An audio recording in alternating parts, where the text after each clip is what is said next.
is from 2 Corinthians chapter 8, verses 10 through 12. And Paul writes to the church of Corinth, "Here is my advice. It would be good for you to finish what you started a year ago.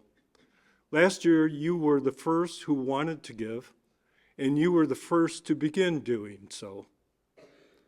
Now you should finish what you started. Let the eagerness you showed in the beginning be matched now by your giving. Give in proportion to what you have. Whatever you give is acceptable if it is given eagerly. And give according to what you have and not what you don't have."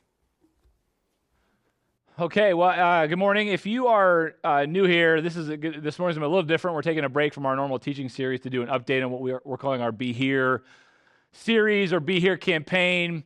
You know, Jesus seemed to think that the world needs the church, right? That absent a group of people who function like a lighthouse, helping those who are maybe drifting in darkness find safe harbor in God, or like salt, preserving what is good and right and true and beautiful, that the world can become a pretty dark and self-destructive place.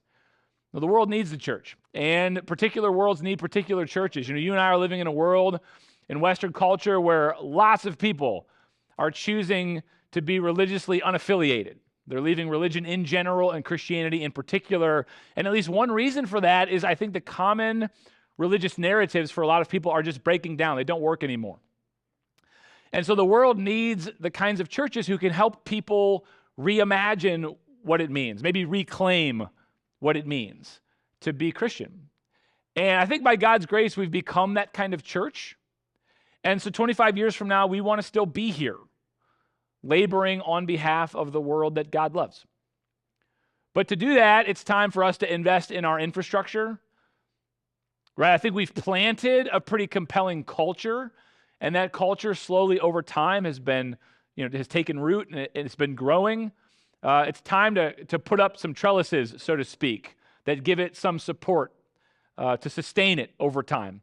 And that is not limited to, but certainly includes our building. You know, buildings are necessary, good tools that support the mission and the life of the church, right? The building is where we gather every week. It's where we worship. It's where we serve and grow. It's where we can invite other people to come and join us. So buildings are good. They're tools. And as tools, primarily they need to work. I mean, that's their point. That's why we have them. And we are entering a season where our building needs work, needs a new roof, needs an HVAC system replacement, but it doesn't work. Not really well, not optimally. I've described it as being like an old saw. You know, it still cuts things, it still gets the job done technically, but you got to work it really hard. It could really use a good sharpening. So about a year ago, our leadership team sat down and we engaged in a design process. We tried to address as efficiently and effectively as we could what we feel like are the principal issues with our building. And we put those designs in front of you back in November in a series that we called Be Here. And those designs have been hanging on our wall ever since and on our website. So everyone's pretty familiar with it at this point, right? We spent the last 4 months engaged in what we call the feasibility study or feasibility season. So Jesus once said, it would be foolish of you to start a construction project if you didn't first count the costs. You know, if you don't first sit down and figure out if you're going to have enough money to finish the project, then you could start it and you could run out of money and then you got to quit, and that's really embarrassing and everyone will laugh at you. I spent most of my childhood and adolescence being laughed at. I know how that feels. I don't want us as a church to have to endure that. So we spent the last 4 months inviting most of you into one of about 20 different small groups. And for those of you who came, you got to hear a presentation about the building. You got to review the plans and ask questions. And we asked everybody to give us a kind of preliminary indication. If we were to do this, do you plan to support it? And if so, what do you think that support is likely to look like? So we've spent the last 4 months counting the costs. We feel like we need to do this to our building. We've spent 4 months trying to assess if we do, are we going to have enough money to finish it? Okay, here are the results of that process. Okay, we reached out to 140 families in our church. We had 111 families show up to a small group. So that's an 80% response rate, which is pretty encouraging, but it also means we had 29 families that we just didn't hear from, which is fairly significant, and that's something that we'll need to address as we move forward. But we had 111 families out of 140 actually respond and show up to one of the small groups that we ran. That's pretty good. Of the 111 families who showed up, we had 92%, 103 households told us that they support the project and they plan to financially contribute to it. We had 4 families, or 4%, tell us they absolutely support the project, they're just not in a financial position to give to it. And we had another 4%, or 4 families, tell us they don't support the project. So of 140 families we reached out to, 96% are telling us that they support this thing moving forward. That's a pretty overwhelming support rate, majority, okay? So what about the numbers?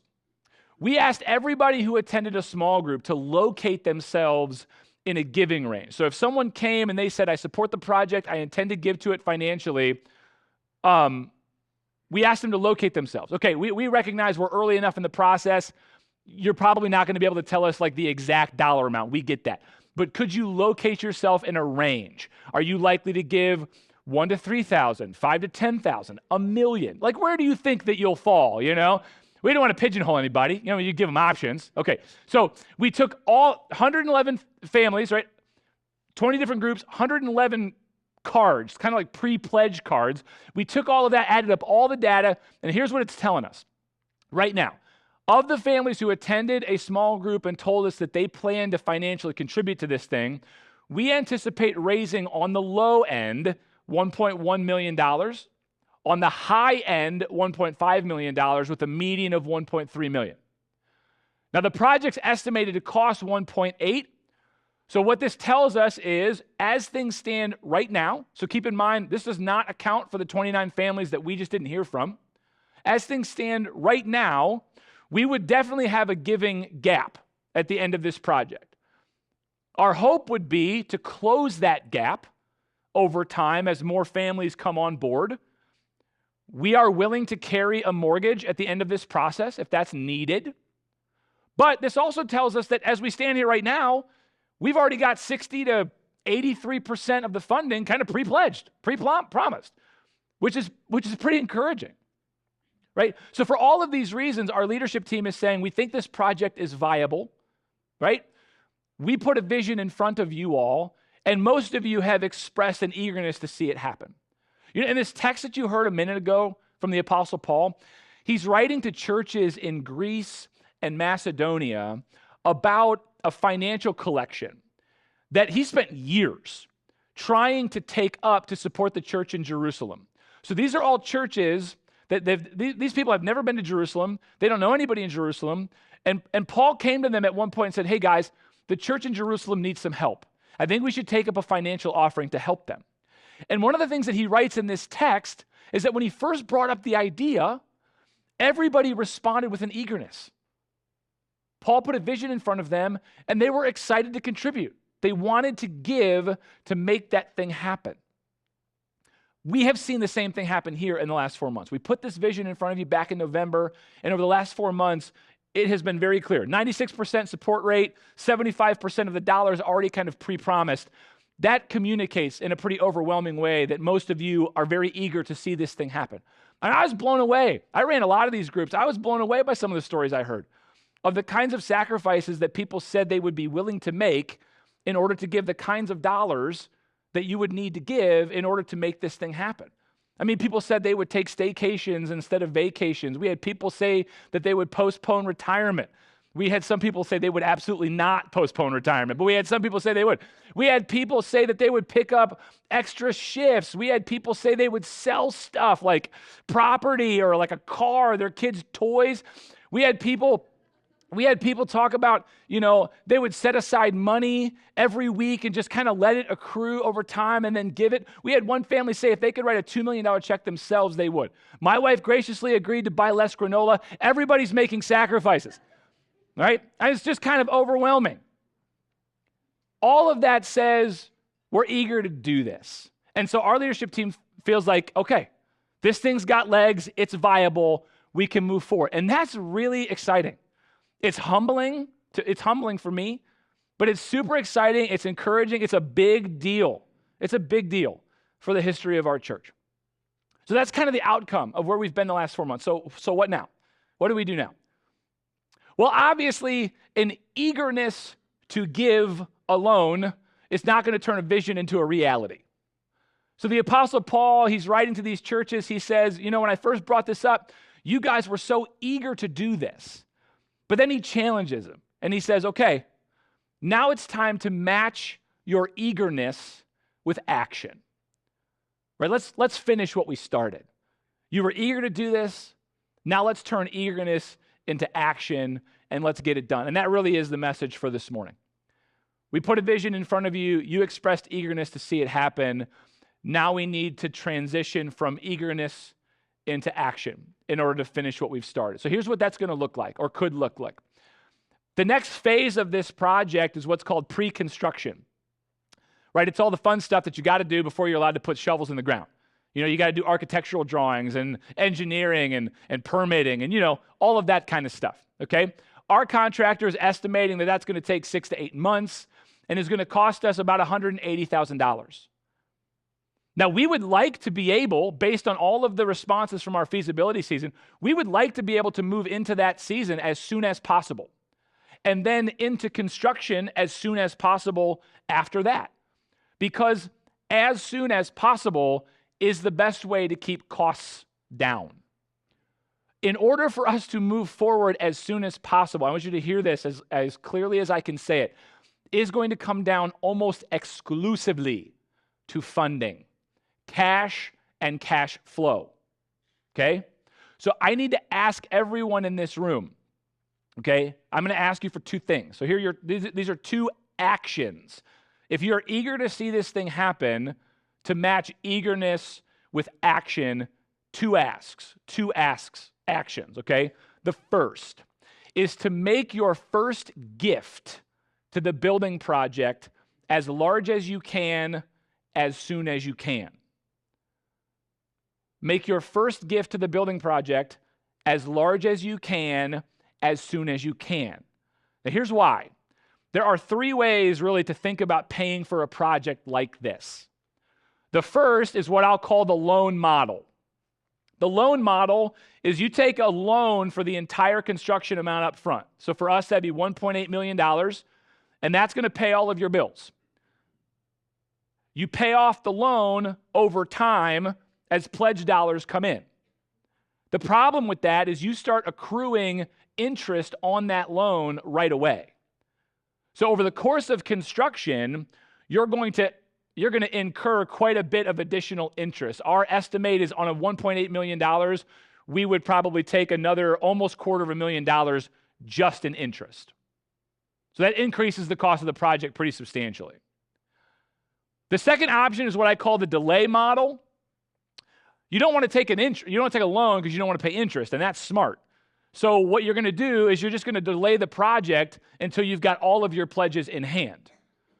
The problem doing it that way is it typically takes time to get all of your pledges in hand, and by the time you're ready to start, costs have gone up substantially.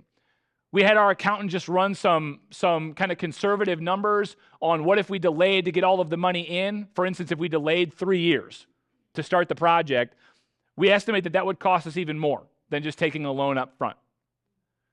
So the third option is kind of a cash loan hybrid. I think we all understand best case scenario, perfect scenario is you start a giving campaign and you get 100% of the dollars you need on day one, right? And then you've got all the cash you need and you just pay for the whole thing with cash. You don't have to delay. You don't need a loan. You don't pay interest. That's perfect scenario. It's also highly unlikely. We're not likely to take in 100% of pledged dollars the first day of the campaign. However, that being said, if we can take in a disproportionate amount of cash toward the beginning of the campaign, then we can move forward as soon as possible. We can pay for the start of this project with cash. We can continue to pay with cash until, of course, we can't, at which point you take a loan to finish it off. But because you'd be taking the loan later in the process, it'll be for a smaller amount and you'll incur less interest, making the overall project as cost efficient as it can be. So that's what we want to do. That's why I'm asking you to make your first gift to the building campaign as large as you can, as soon as you can. So here's just to put a little more teeth to that, okay? Those of you who attended a small group over the winter, we told you that we were going to begin giving to this thing in the fall. And the plan is to open up a 3-year giving window. Okay, the official kickoff date for that campaign is September 24th, 2023. That's about 4 months from today. So on September 25th, I want you to think of September 24th as sort of the hard launch date for a 3-year giving campaign. Our hope is that everybody in the church will give to this building campaign, that your first gift will be as large as it can be, and that you will give it no later than September 24th. Now, to be clear, if you don't have to wait till September 24th, don't. Like Carrie and I, we don't have to wait till September 24th, so we won't. We'll give our gift sooner than that. Like if you can give your first gift today, go ahead. Tomorrow, this week, before the end of the month. If you don't have to wait till September 24th, don't. As soon as we get $180,000 of cash in hand, we will move forward with pre-construction, whether that's next week or 2 weeks from now, right? The sooner that we get cash in hand, the better we can plan, faster we can move, and the more likely this thing is to come in on time and under budget.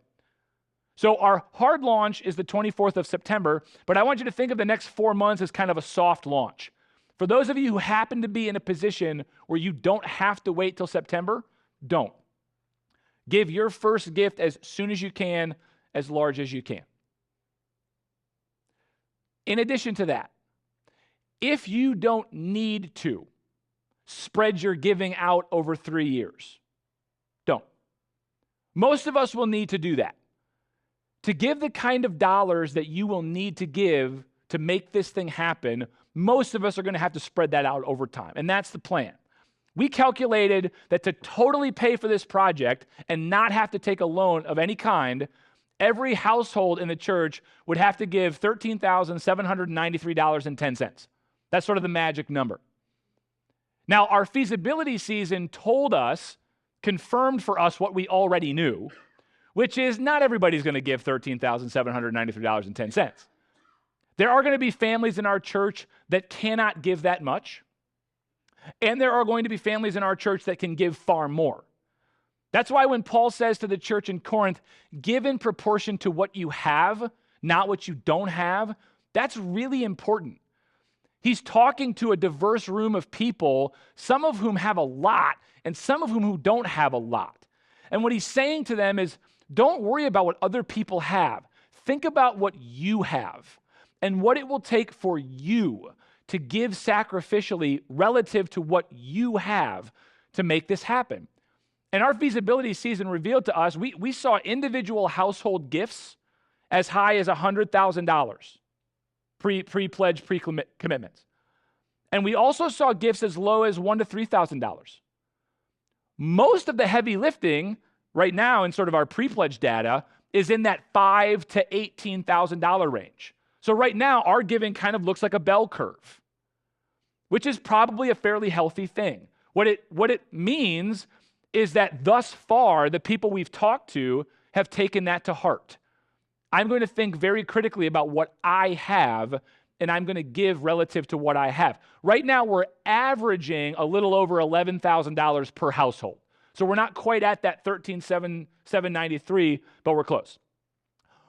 Most of us, whatever your number is, most of us are probably not going to be able to give that in one lump sum up front. And I understand that. So if you need to spread your giving out over 3 years, please do that. If, however, you are in a position where you don't need to. Don't. Either give it all up front if you can, or spread it out over a shorter period of time. 1 year or a year and a half instead of 3 years. Again, the more you can give, the sooner you can give it, right? The easier it is for us to move forward into the next phase. And then into the next phase after that, keeping costs down. Okay, so ask one.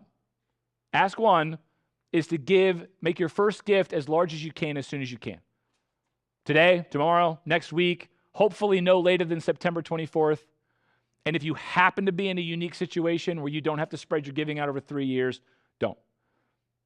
The website is up and ready. If you want to give electronically, you can do that. Remember, there's a service charge on electronic gifts if you can cover that. There's also, if you want to write a check, you can always put that in the giving box on the back wall. If you want to donate like a boat or something, call the office and we'll help you figure out how to do that, okay?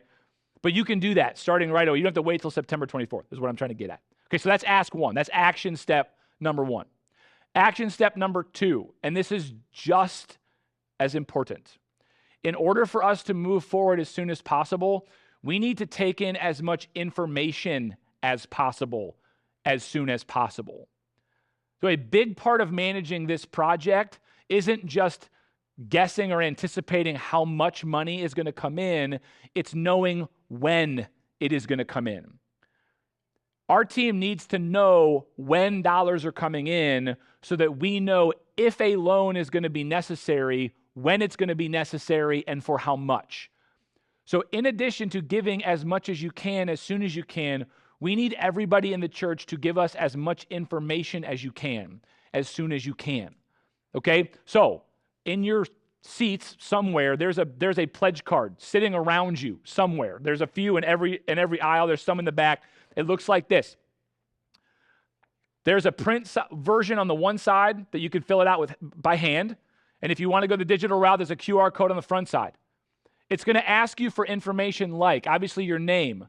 What is the total pledge you think you'll make to this project? Not a range, a dollar amount.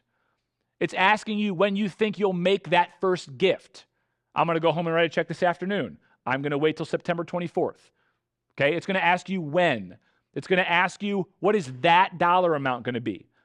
Right? If I'm giving $10,000 to the project overall, but I can't write a $10,000 check, but I plan to write a $2,500 check, we need to know we're going to ask you for that. We'd like to know how you anticipate fulfilling your pledge over time. Are you going to give weekly, monthly, quarterly? Are you going to write a check at the end of the year? Do you anticipate doing that? And then obviously there's a box, anything that you would want our building team to know about your pledge, right? We would want to know that. So if you want to write something in there like, this is best case scenario, but it's looking like more like this. If I win the lottery, you can have all of it. If things go right, whatever you would want us to know, okay, you'd write that in the box. It's the same, the card is the exact same online, it's just a digital version. For those of you who participated in our small groups, you probably know all of this information already because you've been thinking about this. If that's the case, go ahead and fill this out, like today. Stop listening to me, click the QR code, and just complete the thing, okay? Or fill it out with a pen and stick it in the giving box on the back wall. Again, as with all things, this remains confidential. Like 2 people will see this information. But our goal is to take in 100% of these as soon as possible. No later than September 24th, but like this afternoon would be ideal. Or tomorrow or the end of the week or by the end of the month. You all understand that. So it's your first gift, as large as you can, as soon as you can, is action 1, either before September 24th or on September 24th. Spread your giving out over the least amount of time you can. 3 years if you need it, less if you don't. And then fill this card out and send it back to us as soon as possible, as soon as you know that information. I realize some of you, this is like all news to you, and it probably feels very overwhelming. Some of you, you're a first-time guest, and you're like, see, every time I come to church, they talk about money. I get it. I understand how it works, okay? If that's the world you're in, okay, you've got we got 4 months to take it and sit and think about it. But if you don't need to think about it anymore because you've already been part of this process, take action on it right away, okay? I want to finish with a thought about Paul and this offering. Paul took this offering for three reasons. At least three reasons that I can discern in the text. One, it was an act of gratitude. It was a way of saying thank you. If it hadn't been for the church in Jerusalem, nobody in Corinth would have ever heard about Jesus. Paul asking the Corinthians to give money to the church in Jerusalem was his way of teaching them, listen, people made sacrifices so that you could hear about Christ. Let's honor them. Let's say thank you to them. It was a way of saying thank you. Second, I think it was an act of formation, Christian formation. It was a discipleship thing. He was helping them to grow up in faith.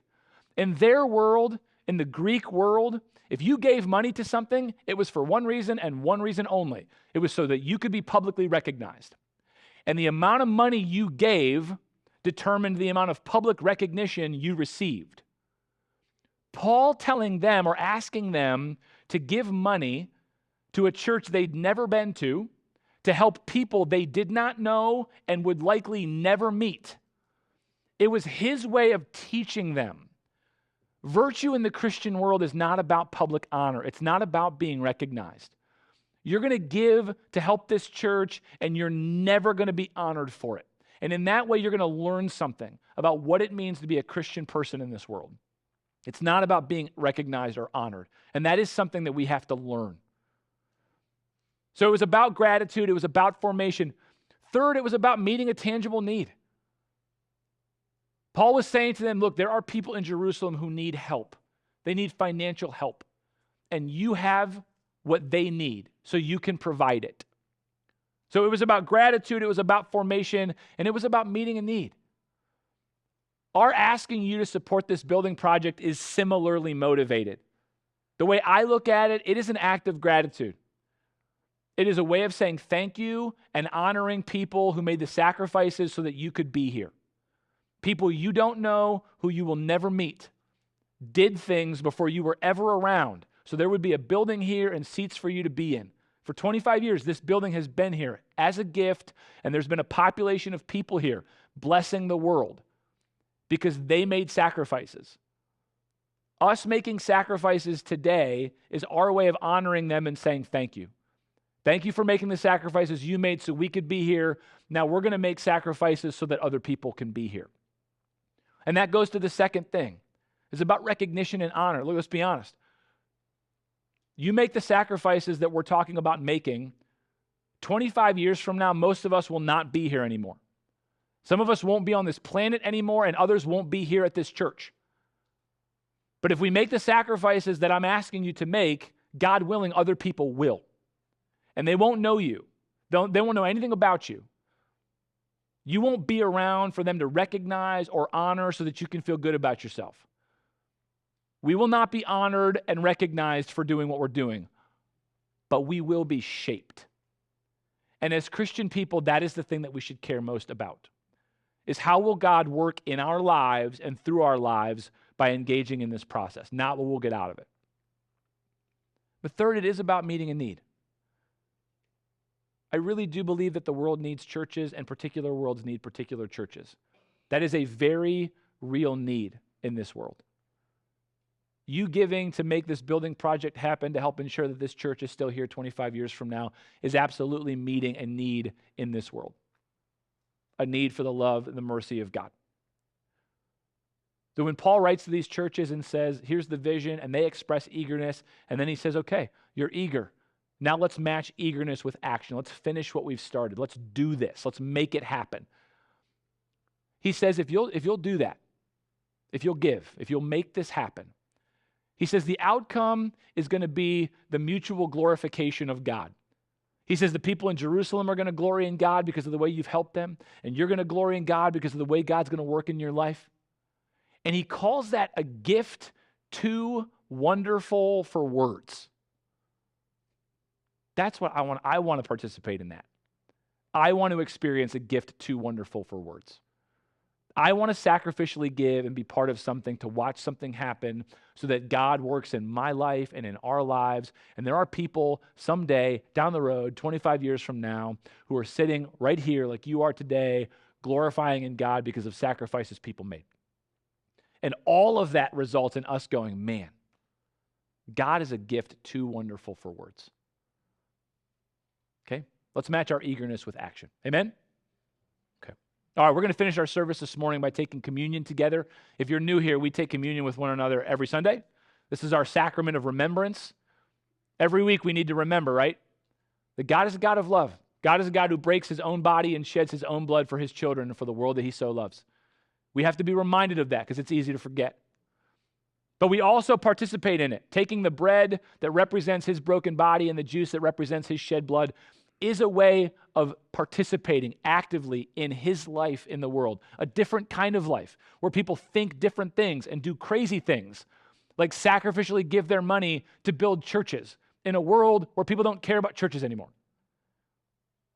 That's participating in God's life because that's the kind of stuff God does in the world. So just a minute, I'm going to invite you starting in the back row to come forward. If you're new here, our communion tables are on the sides of our stage. We'll invite you to take a prepackaged communion element back to your seat using the side aisle, and then you can take those during this last song as you feel led. But the table is open to everyone who wants to follow Christ. I'm going to invite you to stand. Let me pray for us. God, we thank you for your great gift of love, for your presence in our lives. We thank you for the people who made sacrifices so we could be here, and we thank you for the chance that we now have to make similar sacrifices.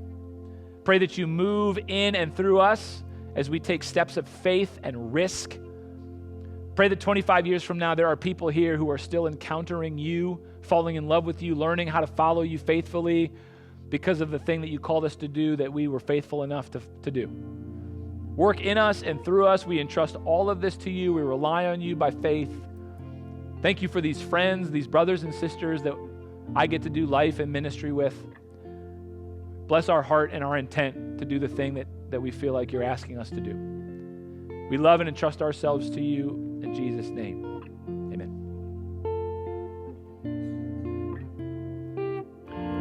See how it lights you up. It lights you. See how it lights you up. It lights you. See how it lights you up.